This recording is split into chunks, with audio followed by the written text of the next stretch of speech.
Muito bem, meus irmãos. Pela graça de Deus, também podemos voltar a nossa atenção para a palavra de Deus aqui em nossa igreja, para a série que temos caminhado na primeira carta de Paulo aos Tessalonicenses, e hoje chegamos à nossa 17ª mensagem.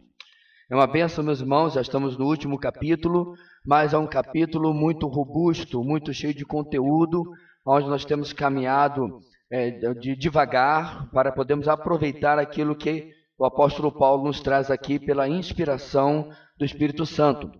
E nesse período todo, nesse percurso todo, nós temos tido este tema central do livro, ou melhor dizendo, da carta, que eu quero convidar os irmãos pela 17ª vez a recitarmos todos juntos. Vamos lá? Uma igreja madura persevera em meio às tribulações, fortalecida pela iminência da volta de Cristo. A maturidade de uma igreja não é retratada em grandes prédios, ou em grandes eventos, ou em grandes ministérios, mas sim na maneira como ela se porta. E, biblicamente, este testemunho, esta atitude da igreja, ela é uma resposta ao fato de que a qualquer momento, literalmente até mesmo antes do final deste culto, o Senhor Jesus pode vir para buscar a sua igreja. E é isso que está nesta mensagem central desta carta.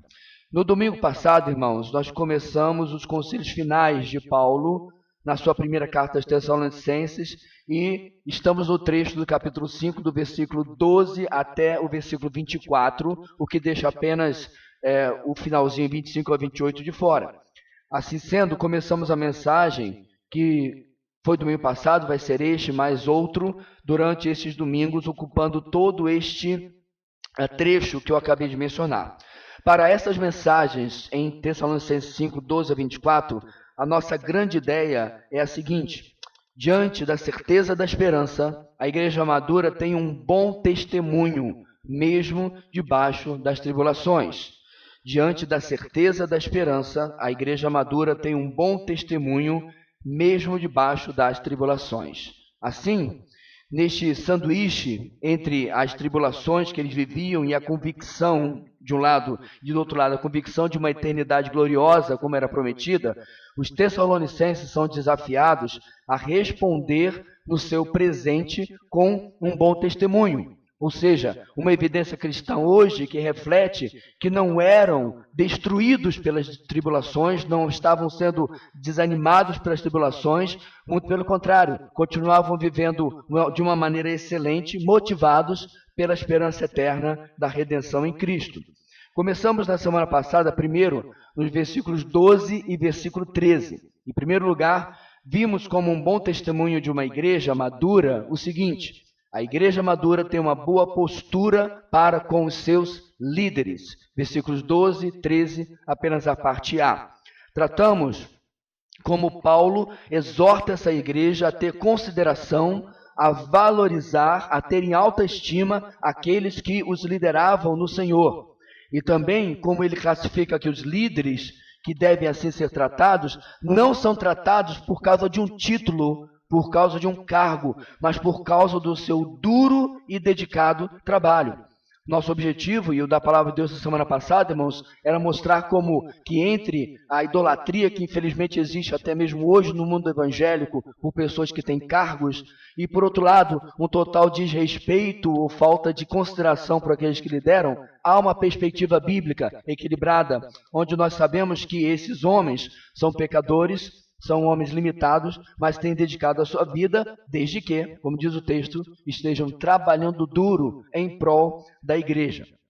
Em seguida, no finalzinho do versículo 13 apenas, parte B, nós aprendemos em segundo lugar, a igreja madura busca viver em harmonia. Aprendemos que o Senhor dá à sua igreja este meio ambiente de paz, esta casa da paz. Isto não é algo que nós construímos, ela nos é dada pela presença do Senhor no nosso meio.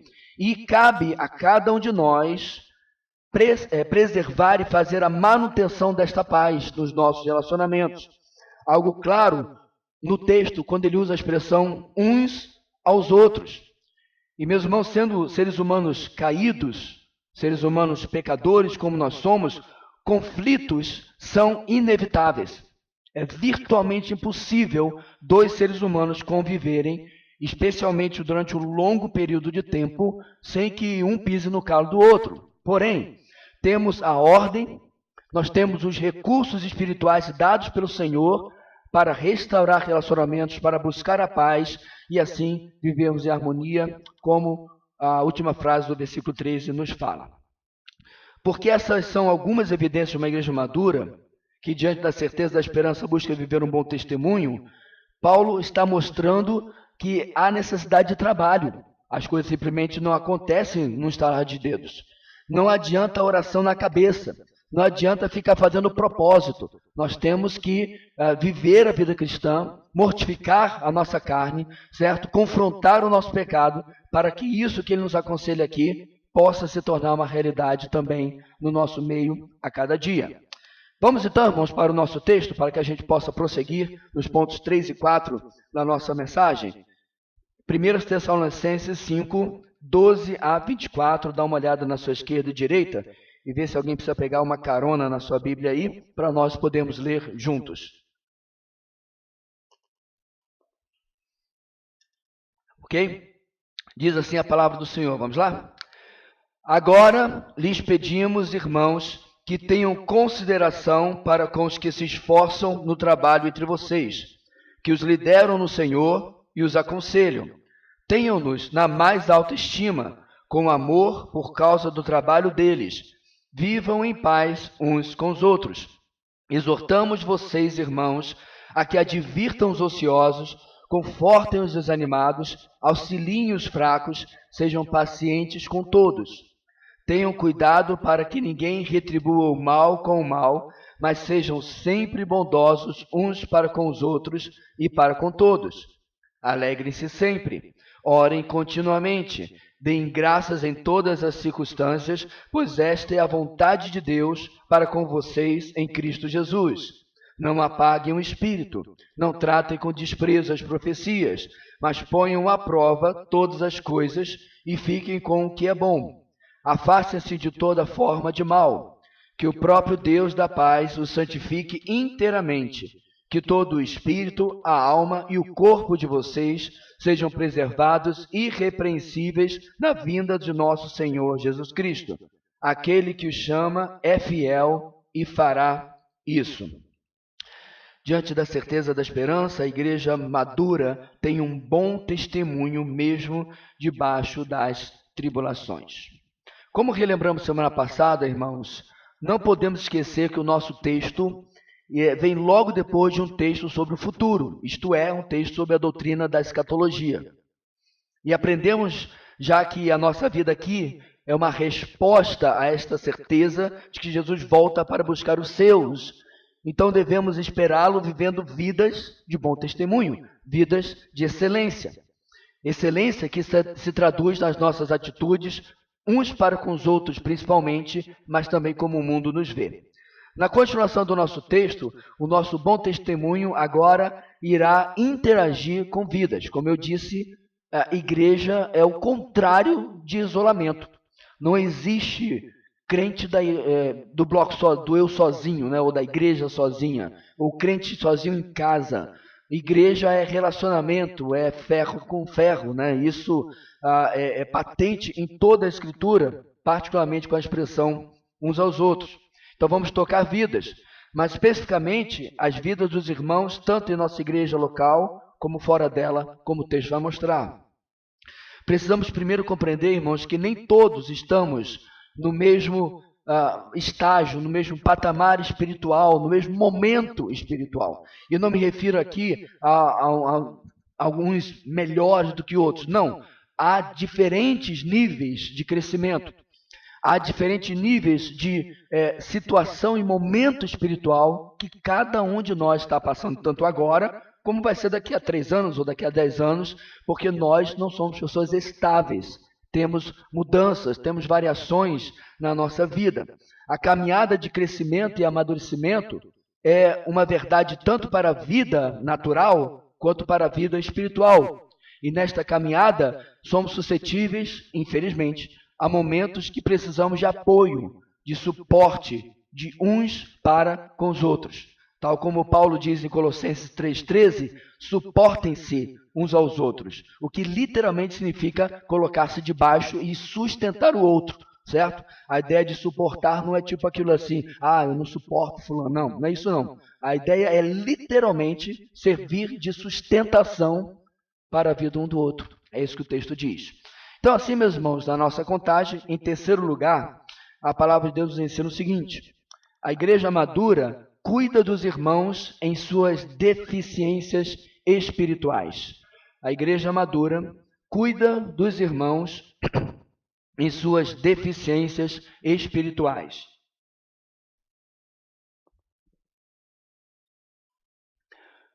Nós vivemos num mundo, meus irmãos, cada vez mais individualista. E isso tem vários reflexos na sociedade, inclusive na igreja, infelizmente. Por um lado, as pessoas não querem abrir as suas vidas para outros e preferem viver em uma aparência de normalidade em lugar de deixar as pessoas compreenderem o que realmente está acontecendo. Então é um tudo bem de superfície, onde as coisas não são aprofundadas de verdade. Mas também há aqueles que reclamam, por outro lado, da falta de empatia das pessoas para com seus problemas. Elas até querem ajuda, mas o individualismo tem diminuído o número de pessoas dispostas a ajudar. Quantas vezes você passa por alguém, normalmente é assim, você pergunta, como você está? E a pessoa, tudo bem. Já pensou se cada vez que você passasse por alguém que de fato não está tudo bem, será assim, bem, não está tudo bem não, senta aqui, deixa eu lhe falar. O dia seria longo, porque nós estamos muitas vezes vivendo debaixo desse verniz da sociedade em que não tratamos de verdade os problemas das pessoas, certo? Bem, uma característica da modernidade que contribui para isso é a superficialidade e a impessoalidade que tem crescido cada vez mais. E eu coloco tudo isso, meus irmãos, debaixo da predição, da profecia, que a palavra de Deus fala, que no final dos tempos o amor de muitos iria esfriar. Realmente, temos nos tornado pessoas autômatas, pessoas um tanto quanto desprovidas desse zelo e desse cuidado um pelo outro. Estamos perdidos por trás das fantasias do entretenimento e da falsa sabedoria da quantidade enorme de informação que temos no mundo na era digital. Essas são coisas, meus irmãos, que criam, por assim dizer, uma realidade alternativa daquela que deveríamos estar vivendo, onde a pele, o contato, o olho no olho, deveria ser algo mais apreciado. E assim, muitas vezes as pessoas e seus problemas e suas histórias vão ficando pelo caminho. Infelizmente, irmãos, isso não é diferente em muitas igrejas. Tanto pela questão da falta de interesse em conhecer o que está acontecendo com os irmãos, quanto pela falta de interesse em compartilhar a sua vida. O isolamento é um risco real para as nossas vidas no dia de hoje. De fato, não queremos sair da nossa zona de conforto e doar as nossas vidas ou abrir as nossas vidas para os outros. Bem, quando nós vamos para a palavra de Deus, isso não é uma possibilidade. Muito pelo contrário. A palavra de Deus fala constantemente, eu repito, uns aos outros. Fala de você, com o uso restrito da palavra, se meter na vida do outro e vice-versa. Não há condição de advogarmos este isolamento quando a gente olha o que a palavra de Deus ensina sobre relacionamentos. Bem, ciente disso, Paulo coloca na sua lista 4 conselhos quanto à conduta daqueles que aguardam o retorno do rei, algo para consertar e prevenir, para que em Tessalônica os irmãos não deixassem de cuidar e serem cuidados quanto às suas deficiências espirituais. Conta-se que a altura máxima de um barril, eu não me refiro a esse barril moderno, feito de polietileno, tipo de plástico ou alguma coisa assim, me refiro àquele barril antigo, feito de tábuas, com um aro de metal ao redor. Lembra? Como no Velho Oeste, a gente vê nos filmes. Alguém diz que se você pegar tábuas de tamanhos diferentes, uma de 1 metro, outra de 90, ou de 80, ou de 50 centímetros, a menor tábua vai determinar a capacidade daquele barril. Muitas vezes, meus irmãos, relacionamentos ou igrejas estão empacadas entre si porque há entraves naturais de menor estatura de relacionamento em alguns lugares, porque não está sendo tratado aquilo que precisa. Paulo não vai ser exaustivo, Nós podemos tratar aqui 20, 30 problemas interpessoais que existem. Mas vamos ficar no texto, e ele vai mostrar com pelo menos 3, depois terminamos com uma coisa mais geral, são situações que a gente precisa resolver na nossa comunidade ou em qualquer igreja local, como era em Tessalônica, para que não mine os nossos relacionamentos e não dificulte o crescimento do corpo de Cristo. Porque como Paulo bem coloca, meus irmãos, em 1 Coríntios capítulo 12, se um membro sofre, todos sofrem com ele. O verso 14, onde nós paramos semana passada no 13, começa com o mesmo verbo que ele usou no capítulo 2, versículo 12, no capítulo 4, versículo 1. Verbo este que possui a mesma raiz da famosa palavra que já explicamos, parácletos, que é usada para o Espírito Santo quando Jesus o chama de conselheiro ou consolador, dependendo da tradução. Geralmente, essa palavra, irmãos, exortar, é confundida com admoestar, ou exortação com admoestação. E há uma diferença. Enquanto esta segunda, a admoestação, tem mais o sentido de correção, a outra, exortação, tem o sentido de incentivo, de apoio, de conselho. Paulo, então, começa dando este conselho de que eles se tornem ativos e motivados a ajudar as pessoas, ajudar aos irmãos. Por isso que Paulo está dizendo, olha, eu os exorto que vocês não façam vista grossa, que não deixem passar, que não esqueçam e não ignorem os problemas dos irmãos que estão acontecendo ao seu redor. Antes, deem cuidado, tratem dessas situações. E aí então Paulo começa primeiro, no seu primeiro conselho, dizendo, exortamos vocês a que advirtam os ociosos. A Nova Almeida Atualizada traduz esse trecho como admoestem os que vivem de forma desordenada. A palavra traduzida aqui como advertir ou admoestar é a mesma palavra que vimos na semana passada, no final do verso 12, como sendo uma incumbência de um bom líder. Um bom líder, o que trabalha duro, é aquele que aconselha, lembra o final do versículo? Aquele que admoesta, certo? E no verso 12, a nossa tradução optou por aconselhar, mas nós explicamos semana passada como essa palavra, irmãos, tem uma força muito maior do que apenas um conselhinho, apenas uma sugestão. A palavra grega usada aqui, noutetel, significa aconselhar sobre como evitar ou parar um curso impróprio de conduta. Admoestar, advertir, instruir, segundo as Escrituras, é claro. Em outras palavras, é o aconselhamento que busca mudança bíblica na vida do irmão. Realmente, isso é muito mais do que uma mera sugestão. Então, quando Paulo coloca aqui, advirtam os ociosos ou admoestem os ociosos, é porque, de fato, há necessidade de uma mudança na vida desses irmãos. Não é um mero conselhinho, como a gente estivesse passando pelo corredor da igreja e desse aí, né, uma dica sobre qual carne comprar para esse fim de semana. Não, é algo sério, porque isso estava trazendo prejuízos para essa igreja local.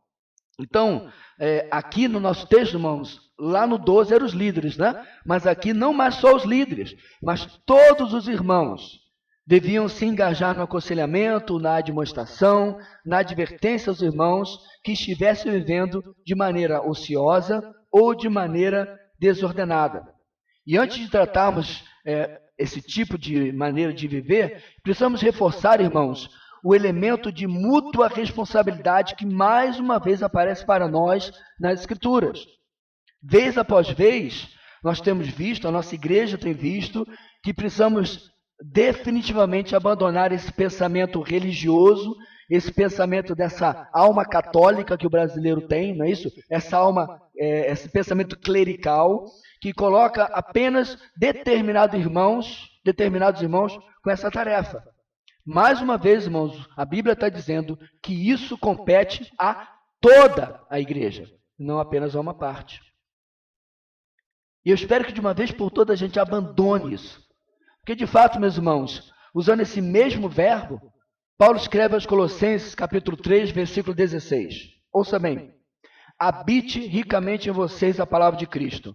Ensinem e aconselhem-se, mesmo verbo, admoestem-se uns aos outros com toda a sabedoria.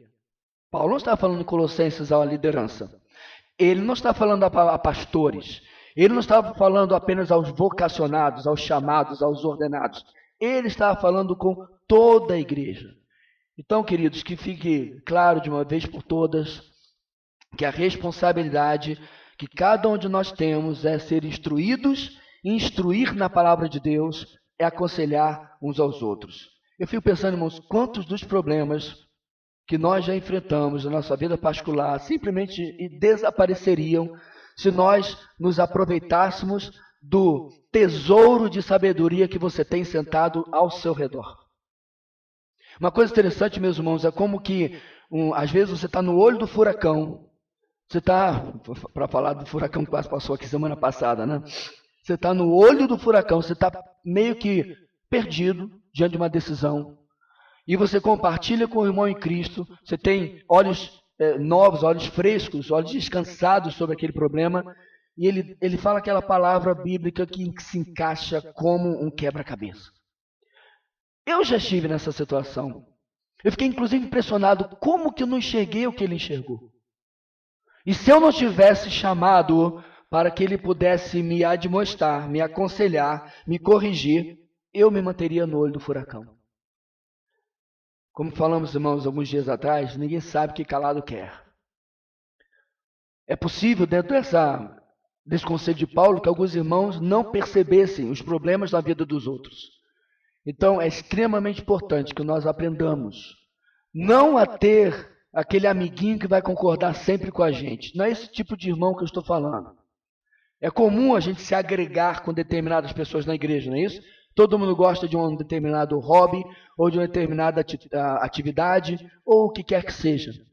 Mas o que a gente precisa, meus irmãos, é aquele que pratica o que está lá em Provérbios. Mais vale a ferida do que ama, do que o beijo daquele que odeia. É aquele que vai falar a verdade nua e crua, quando eu realmente precisar dessa maneira. Então, irmãos, a responsabilidade é para com os que vivem, é para com os que vivem dessa maneira que Paulo descreve aqui como ociosa ou desordenada. Essa é uma palavra muito interessante. Ela é o contrário de fixo e determinado. Por exemplo, se você tem uma data, como nós temos na nossa conferência, aquela é uma data fixa. Você pode contar, caso apenas se alguma coisa acontecer, que lá estaremos porque é uma coisa fixa. Essa palavra é o contrário. Você não sabe quando vai acontecer, se vai acontecer, quem vai fazer. É o caos completo. Não há nada esperado do que vai acontecer. É desordenado, não possui ordem, é sem propósito, sem as devidas restrições sociais, é indisciplinado. Essa, inclusive, é a palavra que era usada para designar no mundo grego o soldado que não respeitava a sua posição, que não respeitava as determinações e responsabilidades da função, né, da patente que ele ocupava. É como um soldado que saísse da formação e fosse lá na frente, do lado do sargentão, colocasse a mão no ombro dele e dizendo assim: e aí, sarge, tá tudo bem? É esse desordenado aqui. Ele está fora do padrão completo daquilo que ele deveria fazer, certo? Daquilo que era esperado dele. E eu creio, irmãos, que essa exortação de Paulo não era para que essa ação fosse apenas com as coisas da igreja, mas que esses irmãos não fossem ociosos com toda a sua vida. É terrível um crente desordenado, um crente bagunçado, quer seja na sua vida financeira, quer seja na sua vida familiar, quer seja na sua vida profissional. Na verdade, irmãos, na minha experiência eu tenho observado, graças a Deus, o contrário. Crentes que são destaque no seu trabalho, crentes que são destaque na sua empresa, que são aqueles que se têm maior confiança porque fazem as coisas com excelência, como deveria ser. Eu não acredito, meus irmãos, que nós fomos chamados para ser ricos. Isso é uma besteira da chamada teologia da prosperidade. Porém, é uma conclusão normal de que nós vamos ser bem-sucedidos dentro do limite da vontade de Deus se nós fizermos as coisas com excelência. Você conhece a história de Lutero? O sapateiro encontrou Lutero e perguntou para ele: mestre Lutero, como que eu faço para fazer a obra de Deus, para pregar o evangelho? E Lutero respondeu a ele, perguntou a sua profissão e respondeu: faça um sapato da melhor qualidade possível e venda por um preço justo. São duas coisas, meus irmãos, que você não encontra hoje na indústria. As coisas são feitas de qualquer jeito. A geladeira da minha mãe, que durou 17 anos, você é doido que a minha vai durar 17 anos. Você compra já pensando, quanto tempo eu vou ficar com essa bicha aqui para comprar outra já? A indústria não age mais assim. Honestidade, preço justo, faz tempo que a gente não vê isso na modernidade. Esse conselho vem, inclusive, do pensamento reformado, de você ser excelente naquilo que você faz e assim ser o contrário do ocioso, do desordenado, que está aqui sendo denunciado nesse texto. Agora é importante lembrar, irmãos, que no contexto dessa passagem, essa atitude também estava provavelmente ligada com a expectativa da volta de Cristo. Porque essa atitude, meus irmãos, inclusive, ou essa palavra, só acontece 2 vezes no Novo Testamento. No nosso texto, e adivinha onde? Na segunda carta de Paulo aos Tessalonicenses. Então, o que estava acontecendo aqui, meus irmãos? Diante da perspectiva da volta de Cristo, alguns irmãos estavam vivendo de maneira ociosa, de maneira desordenada, abusando da comunhão dos irmãos. Era muito comum, muito mais até do que hoje, os irmãos se reunirem para partir o pão, certo? Eram chamadas as festas ágape, festas do amor. Então, picanha para cá, para lá, né? Bobó de camarão para cá, sei lá o que eles costumavam comer no primeiro século. E lá vinha o irmão, trazendo copo descartável. Se quando trazia. Uma vez, 2 vezes, é uma coisa mais... Costumava alguns criarem um padrão, se aproveitando dos irmãos. Daí vem, e eu vou antecipar, o que está escrito lá em 2 Tessalonicenses. Aquele que não trabalha, também não coma. Simples assim. Você não vai se aproveitar da bondade, da comunhão, da fraternidade dos irmãos, sem contribuir também. É importante, meus irmãos, salientar... Eu estava lendo um livro sobre este texto em Tessalonicenses e o autor disse, o que havia não era comunismo. Comunismo você é obrigado a compartilhar, certo? Dá aqui que eu vou dar para os outros. Não, era algo voluntário. As pessoas abriam a sua casa, as pessoas abriam seus bens, compartilhavam a sua comida uns com os outros. Isso era extremamente comum e é muito provável que aqui esteja sendo parte do problema. Irmãos viviam de maneira desordenada, aproveitando dos outros. Mas como eles percebiam essa ociosidade de forma tão flagrante? Porque, irmãos, é claro que a gente vai respeitar a privacidade um do outro. O texto não está falando que a gente deve constantemente pedir relatório. E eu estou dizendo isso, irmãos, porque há grupos chamados evangélicos hoje, há grupos chamados cristãos hoje, onde a vida dos membros são extremamente controladas. Eu me lembro de uma jovem que trabalhou numa pequena lojinha que eu tive, que ela não podia comprar uma calça jeans sem pedir autorização ao seu líder. Isso não é evangelho, isso não é cristianismo, isso não é Bíblia. Então não é isso que o texto está dizendo, que a gente deve estar tão dentro da casa do irmão que acaba se transformando num estorvo. Na verdade, Provérbios diz o quê? Não te demores na casa do teu próximo, certo? Para que ele não se enfade de você. Visita é uma coisa, armar rede na varanda e pedir uma limonada com gelo é outra, completamente diferente. Então, meus irmãos, não é isso, mas a convivência começava a mostrar que eles estavam sendo negligentes, que mesmo dentro do limite da casa de cada um, eles estavam vivendo uma vida abaixo da excelência do padrão que era necessário. O comentarista Platt Howell completa, para nós terminarmos, sobre ociosidade entre cristãos, hoje em dia, dizendo o seguinte: o ocioso tem muitas formas. Há desde o habilidoso esquentador de banco, que nunca se envolve, nunca ajuda em nada, até um intrometido cheio de opiniões que critica tudo e todos, mas não faz nada. Esses são os que ameaçam, inclusive, reter dízimos e ofertas quando ficam aborrecidos, porque as coisas não estão sendo feitas do jeito que eles querem. Esses são os que procuram minar a autoridade de seus líderes, provocando dissensões. Se recusam a usar seus dons e ainda criticam aqueles que fazem. Eles aparecem para reuniões de negócio, mas não vão para as reuniões onde tem que servir. Visto que são que os irresponsáveis têm o potencial de minar a obra de Deus e dividir a comunhão, diz o comentarista, eles precisam ser advertidos, confrontados, considerando o perigo que esses indivíduos representavam para uma igreja nova como Tessalônica. Podemos ver por que Paulo exortou com urgência a igreja a lidar com essas pessoas. Estou me delongando muito nesse termo, meus irmãos, porque eu já vivi isso aqui. Eu já vivi em uma igreja onde havia esses disseminadores.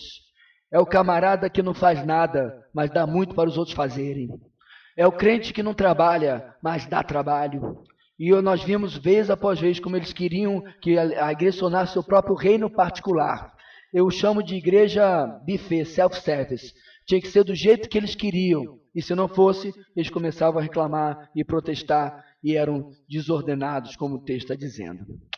Bem, diante disso tudo, alguém inclusive poderia acusar Paulo de estar preocupado com esse grupo, porque esse grupo trazia problema para ele, como o fundador, o plantador dessa igreja. Mas o texto continua e mostra que Paulo está preocupado com vários tipos de deficiências espirituais que acontecem nessa igreja. Em segundo lugar, olha o texto. Exortamos vocês, irmãos, a que confortem os desanimados. Confortem os desanimados. Diante das lutas que esses irmãos estavam passando, podemos considerar como algo esperado que alguns desanimassem, que alguns perdessem o ímpeto. Eles estavam servindo lado a lado com os ociosos, mas esse aqui é o oposto dos ociosos. Eles viviam preocupados e temerosos por causa de questões reais e não se omitiam diante de problemas. E por isso que eles estavam sendo afetados, porque, infelizmente, eles eram afetados pelas tentativas de cumprir o seu dever. Os desanimados eram aqueles que haviam já se gastado na obra, que haviam feito, às vezes, até mais do que deveriam, e não viam resultado, não viam retorno. O desanimado, ele é afetado pela atitude ociosa daquele outro, porque ele está aqui tentando remar, levar a coisa para frente, e o outro está ali, dizendo que nada vai dar certo, que não é assim que deveria ser, e só se aproveitando cada vez mais. Então, meus irmãos, confortar os desanimados é reconhecer que eles estavam trabalhando, eles estavam servindo, eles estavam nos abençoando, e por algum momento eles perderam o foco, eles perderam a perspectiva do trabalho que eles estavam fazendo. Agora, deixamos uma coisa clara, o desânimo não é algo que nos vitimiza, preste atenção, o desânimo é algo que deixamos que nos vitimize, que nós deixamos, que nós permitimos que nos atinja.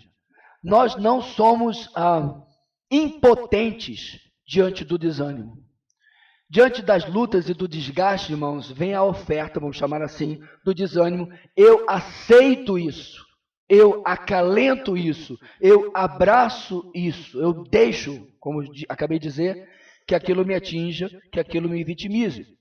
E há uma clara diferença no que eu estou falando.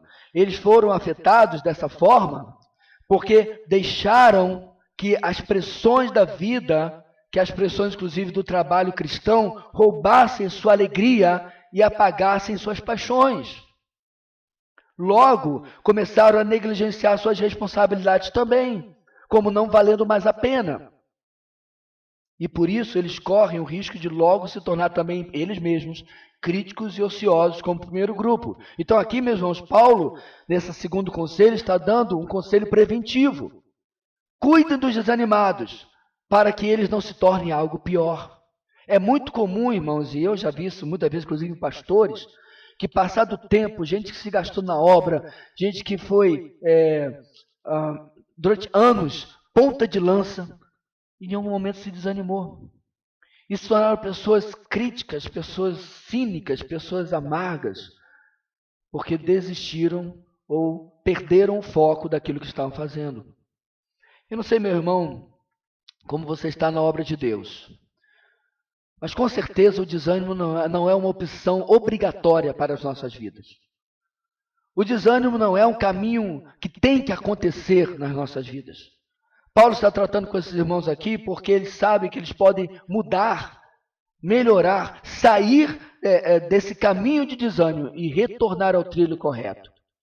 Uma das estratégias mais práticas contra o desânimo, isso não sou eu que digo, são diversos livros, é a estratégia da próxima tarefa ou do próximo passo.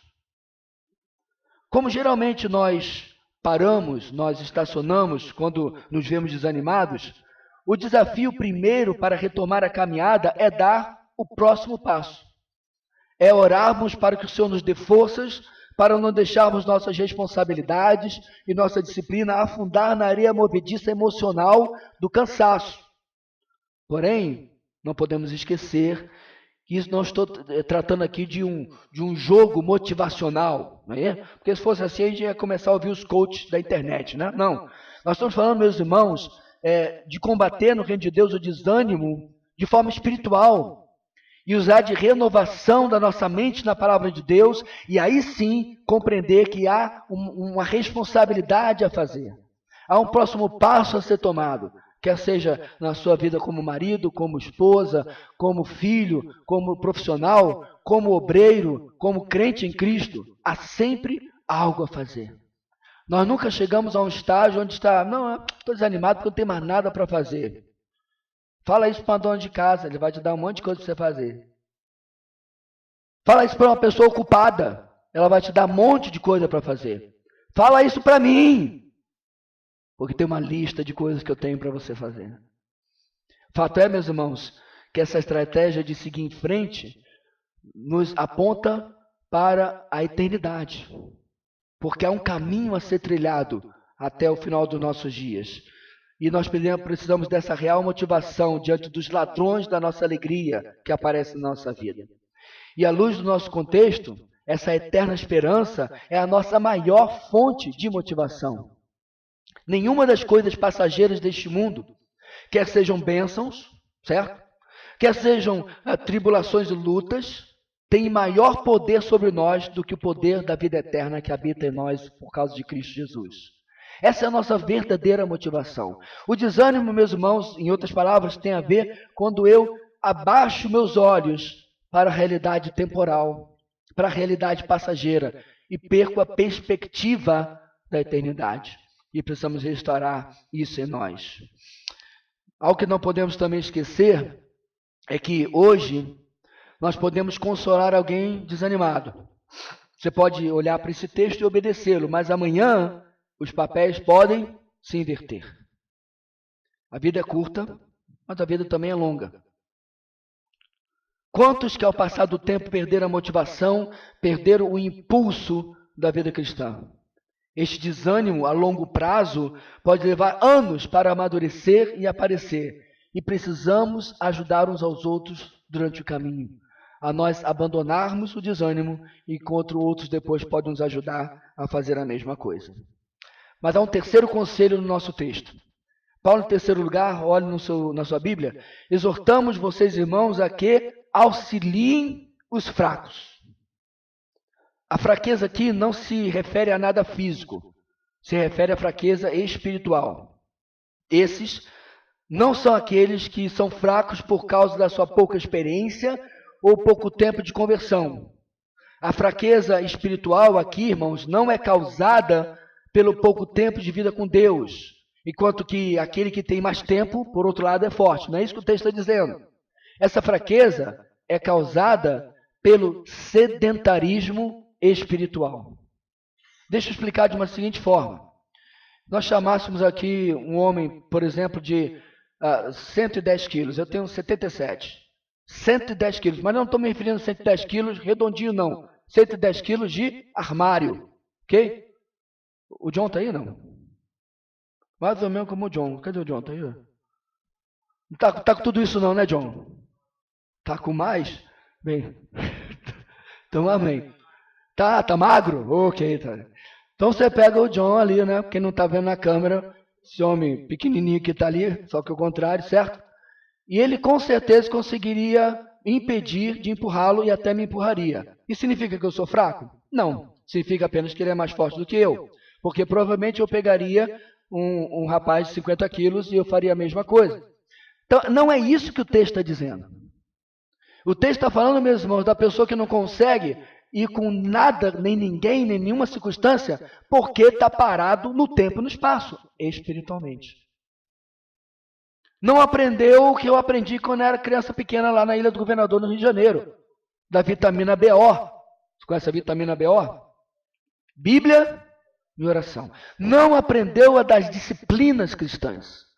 Vive de domingo. Aí domingo pega aquela mensagem, não vai à IBD, diga-se passagem. Quando eu falo vive domingo, é domingo à noite, né? Não vai à IBD, aí pega a mensagem domingo à noite e fica racionando assim. Pedacinho, na segunda, pedacinho na terça, pedacinho. Está morrendo de inanição espiritual e de sedentarismo. Porque, meus irmãos, a vida espiritual ela é extremamente parecida com a vida física. Eu como e eu me exercito. Eu como e eu me exercito. Se eu só comer e não me exercitar, eu vou ficar uma bolinha. Simples, isso é mera matemática. As calorias não estão sendo gastas, certo? Então, quantas vezes, meus irmãos, há crentes que nem comem, ou seja, nem se alimentam e nem se exercitam? Esses são os fracos. É aqueles que não têm aprendido da palavra e não têm se exercitado naquilo que têm aprendido da palavra. Como faço isso? Eu aprendo um princípio bíblico, eu passo a viver aquele princípio bíblico na minha vida, nos meus relacionamentos e assim por diante. Ah, pastor, e se eu estiver só aprendendo bastante e não viver? Olha o que acontece. Você aprendeu hoje de manhã sobre perdão. Não foi. Nosso tema de manhã é evangelismo. Ok. Aprendeu sobre perdão, certo?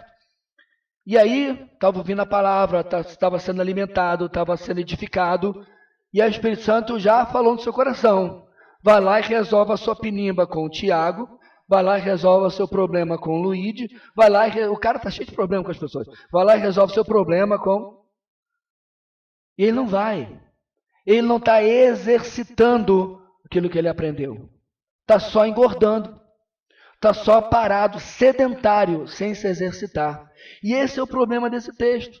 Porque tal como músculos ficam atrofiados sem o devido uso, ou pelo menos ficam fracos sem o devido exercício, o nosso ser espiritual atrofia e se enfraquece pela falta de exercícios, pela falta de alimento espiritual. Ah, pastor, mas eu estou me alimentando muito. Faço devocional todo dia. Livro do mês, eu li todos. Conferências, já estou inscrito. Mas aí que está, meu irmão. Tudo isso que você tem aprendido tem representado o que na sua vida? Tem lhe ajudado a mortificar a carne? Tem lhe enchido do Espírito Santo? Tem lhe dado ousadia para pregar o Evangelho? Que inclusive é o nosso tema da nossa EBD. Aprendi, pratiquei, me alimentei, me exercitei. O fraco precisa de ajuda. Precisa de alguém que o ampare como uma escora para que ele não caia. É isso que o texto está dizendo. Deveria se manter em pé por si só, mas tendo negligenciado os sinais de deterioração de sua vida espiritual e falhado em exercitar-se na piedade, agora precisa ser escorado por outros. Agora, irmãos, isso é um problema sério. Em qualquer caravana, em qualquer jornada, os fracos atrapalham todo o grupo. Em grupos nômades antigos, eles às vezes eram inclusive mortos, porque a lentidão deles poderia comprometer todos e expô-los a perigos. E a igreja obviamente não pode fazer isso, e nem vai. Mas como atrapalha, meus irmãos, quando nós, no corpo de Cristo, temos pessoas não apenas que são fracas, mas que não se reconhecem assim e não saem desse estado. Certamente os fracos possuem em si uma grande responsabilidade e culpa pelo estado em que se encontram. Ainda assim, cabe dentro do amor fraternal do corpo de Cristo não sacrificá-los, mas ter o gesto de socorro para com esses fracos. É o que o texto está nos dizendo. Agora, nós vamos falar daqui a pouco sobre isso, mas presta atenção, nem sempre é fácil, porque a pessoa às vezes está fraca e você vai ajudar e ela morde. Você quer servir e a pessoa não reconhece que você está fazendo bem para ela. E por isso que Paulo, inclusive, daqui a pouco vai dar um outro conselho. Finalmente, em quarto lugar, e como um resumo para com todos os demais irmãos, fora dessas 3 categorias, exortamos vocês, irmãos, aqui, sejam pacientes para com todos. Diante dos 3 desafios anteriores, para com os ociosos, os desanimados e os fracos, fica claro, irmãos, igreja é trabalhosa. Igreja dá trabalho. É um grande desafio lidar com as dificuldades e as necessidades uns dos outros. Portanto, precisamos da parte do fruto do Espírito identificado como paciência. Inclusive é a mesma palavra que está aqui. Quando ele diz que nós devemos ser pacientes para com todos, é a mesma palavra que você encontra lá em Gálatas capítulo 5. E essa palavra, meus irmãos, significa estar tranquilo à espera, suportar a provocação sem reclamar, ser tolerante. Uma descrição que cai perfeitamente como a nossa necessidade diante dos desafios mencionados aqui, inclusive com a convivência com os irmãos. Ser impaciente vai ser impossível ajudar o ocioso, impossível ajudar o desanimado, impossível ajudar o fraco. Em resumo, as nossas deficiências não podem ser ajudadas em um ambiente de individualismo e egoísmo. Precisamos nos doar para advertir, consolar e auxiliar uns aos outros. Tal testemunho, meus irmãos, entre os tessalonicenses e entre nós, evidenciam ainda mais o crescimento e maturidade, mesmo estamos debaixo de lutas. Contudo, exatamente porque os relacionamentos em meio a uma igreja são desafiadores, bem como o relacionamento também com aqueles de fora que nos perseguem, Paulo vai continuar em mais um ponto do nosso testemunho em uma área que também precisamos investir para estar preparado para esses desafios. Como eu disse, você vai tentar ajudar alguém e você é mordido, você é agredido, você é incompreendido. E então, em quarto lugar, para encerrarmos a nossa noite, a igreja madura protege os relacionamentos com bondade em lugar de retribuição. A igreja madura protege os relacionamentos com bondade em lugar de retribuição.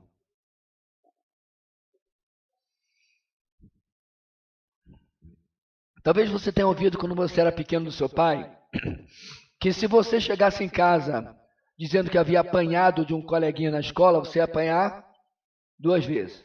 Você teve esse tipo de pai? Eu não tive, mas eu sei que isso é normal. Contudo, meus irmãos, esse conselho, o conselho da retaliação, ele é péssimo. Ele é o oposto daquilo que a palavra de Deus nos ensina.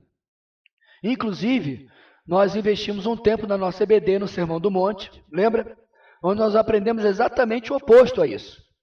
Lá em Mateus capítulo 5, 38 a 42, Jesus nos diz: vocês ouviram o que foi dito, olho por olho, dente por dente. Mas eu lhes digo, não resistam ao perverso. Se alguém o ferir na face direita, ofereça-lhe também a outra. E se alguém quiser processá-lo e tirar-lhe a túnica, deixe que leve também a capa. Se alguém o forçar a caminhar com ele 1 milha, vá com ele 2. Dê a quem lhe pede, e não volte as costas àquele que deseja pedir-lhe algo emprestado. Ou seja, Paulo está aqui bebendo na fonte do Senhor Jesus, no Sermão do Monte, com o que ele está falando. E realmente, meus irmãos, isso é algo que nós devemos cuidar. É assim que começa o verso 15, não é isso? A ideia é de manter guarda para que esse comportamento ruim de retribuição, de retaliação, certo? Não aconteça. Inclusive em relação aos ociosos, aos desanimados, aos fracos, para lembrar do nosso contexto. É por isso que o versículo 15 está aí. Porque cada vez que você começa a lidar, meus irmãos, com as deficiências espirituais dos irmãos, você sofre, de certa forma, um perigo de começar a se enervar com aquilo. Porque é complicado você colocar de pé, o cabra desce. Você coloca de pé, o cara... Você aconselha 1, 2, 3, na 5ª vez você pergunta, você quer conselho mesmo? E acredite, meus irmãos, isso acontece. E aí, nós precisamos cuidar, verso 15, para que a nossa resposta não seja uma resposta agora já motivada pelo desgaste, até mesmo pelo rancor, pela amargura. E tal conselho é muito apropriado e está diretamente ligado a esse final do verso que nós mencionamos, verso 14. A retaliação, preste atenção, irmãos, é a atitude exatamente da perda da paciência. Final do verso 14. Na verdade, ela impacientemente exalta o nosso autodeclarado valor. Não se trata, preste atenção, de um valor real. É um valor que eu atribuo a mim mesmo, quando eu penso da seguinte maneira: quem é você para me tratar assim? Esse valor imaginado é usado por nós porque, se nós usarmos o valor real, que todos nós temos, porque somos iguais, certo? Eu perco a minha razão. Eu só posso retaliar, eu só posso retribuir o mal que estão me fazendo, porque eu penso que sou melhor do que a outra pessoa. Tanto no nosso texto como em outras ocorrências do mesmo ensino, isso se atribui a todo e qualquer mal, não tem nada específico. Olha o versículo 15. Ele não está falando de uma coisa específica física, ou moral, ou emocional, ou espiritual. Ele está se referindo a absolutamente tudo, certo?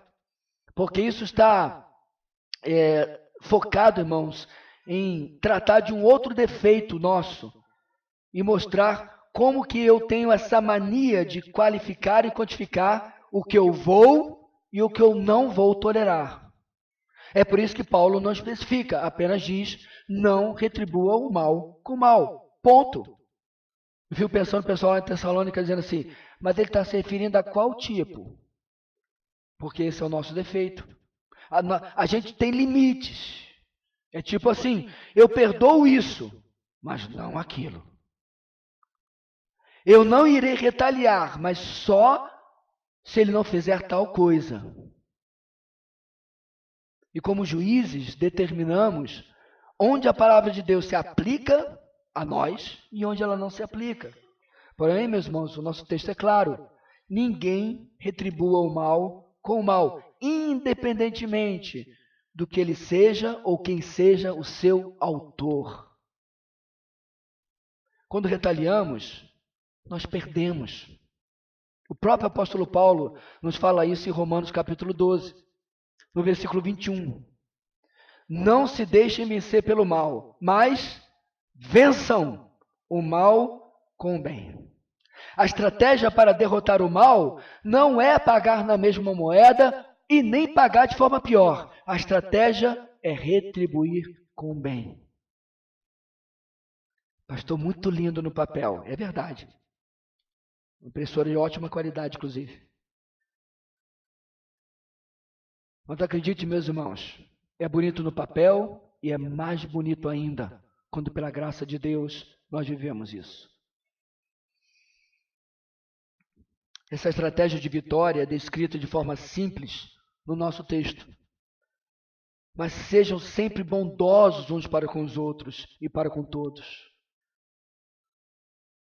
A NAA traduz assim: procurem sempre o bem uns dos outros. Ou seja, o não pagar mal com mal, ele parte de uma atitude prévia de promover o bem do outro. Não é assim, eu fico esperando. E aí quando vem o mal, agora eu vou ter que pensar alguma coisa boa para fazer para fulano. Não é isso que eu estou dizendo, não. Não é isso, não. É estar vivendo o bem de maneira corriqueira. É estar promovendo o bem do outro, estar servindo o outro de maneira corriqueira. É se alegrar com o outro de maneira corriqueira. E para terminar, meus irmãos, essa discussão, vamos logo apelar para Jesus, né? Filipenses capítulo 2. Esse é o capítulo, você sabe, da kenosis, do esvaziamento de Jesus, correto? E Paulo usa o esvaziamento de Jesus como um argumento para o que ele fala antes. Olha só, Filipenses capítulo 2. Nada façam por ambição egoísta ou por vaidade, mas humildemente considere os outros superiores a si mesmos. Cada um cuide não somente dos seus interesses, mas também dos interesses dos outros. Viu? Nem tem mal aqui. Paulo está dizendo que seja esse o modus operandi de vocês, que seja esse o padrão de comportamento de vocês. Eu me lembro que muitos anos atrás, irmãos, na igreja anterior que pastoreamos aqui, Nós tínhamos muitos desempregados. E não tinha internet na época. Não tinha nem o... Como é que é o nome daquele a rede social que faleceu? Nem Orkut. Não tinha nada disso. 20 e tantos anos atrás, um monte de gente desempregada, gente inclusive de baixa qualificação. Aí eu reuni a igreja e falei assim, irmãos, não tem condição de ser assim. Os irmãos aqui estão sem sustento. E aí falei, olha, toque aí, esse aqui é meu telefone, todo mundo tem meu telefone. Você andou pela cidade, você viu uma placa, procure-se, tem vaga, não sei o que e tal. Viu no jornal, na Folha, né, de Boa Vista, não aquela outra, que aquela lá eu não leio. A Folha de Boa Vista, a oferta de emprego, liga para mim. E se o irmão não tiver telefone, eu vou até a casa dele. Em pouquíssimo tempo, a igreja toda estava empregada. Mas o que me entristece, meus irmãos, é que eu não precisava dar aquela palavra. As pessoas sabiam que o irmão Raimundo estava desempregado. Eles sabiam que a irmã Francisca estava desempregada. Mas às vezes nós temos essa lentidão de buscar o bem dos irmãos. De buscar a preencher a necessidade sem que ela necessariamente seja pedida de mim. Mas quando eu tenho isso como meu modus operandi, imitando inclusive o que o Senhor Jesus faz conosco, porque Paulo continua no texto de Filipenses 2, seja a atitude de vocês, nossa, a mesma de Cristo Jesus. E aí ele vai usar o esvaziamento dos atributos da sua divindade, melhor dizendo, como exemplo disso. Ou seja, que argumento, irmãos, nos resta para nos agarrarmos ao nosso orgulho e nosso desejo de não servir, pior, nosso desejo de retaliação, quando eu aprendo que o Deus vivo nos deixa um exemplo exatamente oposto a isso. Não tenho mais argumento nenhum, eu creio. Mas, você pode perguntar, as coisas vão ficar por isso mesmo? Fulano vai fazer, vai acontecer, vai jogar meu nome na lama, vai xingar minha mãe, sei que lá, e vai ficar por isso mesmo? Mais ou menos. Vai ficar por isso mesmo de sua parte, mas não por parte do juiz de toda a terra. O próprio apóstolo Paulo, meus irmãos, inclusive no mesmo texto de Romanos 12 que lemos agora há pouco, o versículo 21, ele fala nos 19 e 20, logo acima. Amados, nunca procurem vingar-se, mas deixem com Deus a ira, pois está escrito, minha é a vingança, eu retribuirei, eu retaliarei, diz o Senhor. Aqui, meus irmãos, Paulo está citando o Deuteronômio, lá no começo da Bíblia, lá na Torá, Deuteronômio 32, 35. Aí ele continua, em lugar de querer se vingar, deixe com o Senhor, e ao contrário, não é só dizer assim, tá bom, não vou fazer nada não. Não, olha o texto continua. Ao contrário, se o seu inimigo tiver fome, dê-lhe de comer. Se tiver sede, dê-lhe de beber. Fazendo isso, você amontoará brasas vivas sobre a cabeça dele. Agora ele está citando Provérbios 21, 25, 21 e 22. Isso foi, meus irmãos, o que o homem de Deus fez com o exército assírio, se não me engano. Ele ficou todo cego, lembra? Cegou todo mundo. Entraram na cidade de Israel, e aí o rei dizendo assim, a gente mata tudo o homem de Deus. Não. Colocam a mesa para eles comerem, vou retornar a visão deles, agora a gente vai devolvê-los para o seu Senhor. Eu duvido que um povo sequer no mundo antigo fizesse a mesma coisa. Tinha que ser o povo de Yahweh. Tinha que ser o povo que conhece o Senhor. E assim também é hoje, irmãos, o povo de Cristo, o povo de Jesus. Ou seja, do Antigo Testamento ao Novo Testamento, o ensino permanece. Quer seja com irmãos difíceis, com quem congregamos, ociosos, desanimados, fracos, ou com adversários do Evangelho do lado de fora, não importa. A bondade, isto é, procurar o bem, é a nossa estratégia de vitória sobre o mal. E, meus irmãos, é para com todos e é para nós todos, como termina o versículo 15. Queridos, Jesus, sem dúvida nenhuma, está voltando. E esta certeza estava sendo impregnada na mentalidade dos Tessalonicenses no primeiro século. para que se tornasse uma igreja madura, mesmo debaixo de tribulações, para que mantivesse um bom testemunho enquanto esperava exatamente a volta do nosso grande Deus e Redentor Jesus Cristo. E essa igreja faz isso, irmãos, como? Com louvorzões, com eventos, com coisas espalhafatosas, com encontros? Não.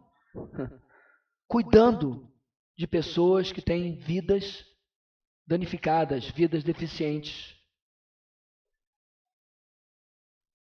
E mesmo que essas pessoas não recebam bem esse cuidado ou nos firam de outras formas, vencendo este mal, sendo mestres do bem, promovendo o bem para essas pessoas. Que interessante, né, irmãos? Essas são ações, essas são atitudes que muitas vezes as pessoas não vão nem perceber que estão sendo feitas por mim ou por você.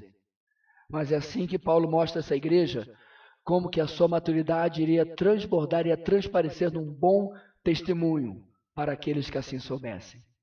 Aqueles que forem alvos do nosso bem, da nossa boa atitude, eles irão saber, e saberão que estamos deixando com o juiz de toda a terra qualquer providência que porventura ele pense que precisa fazer.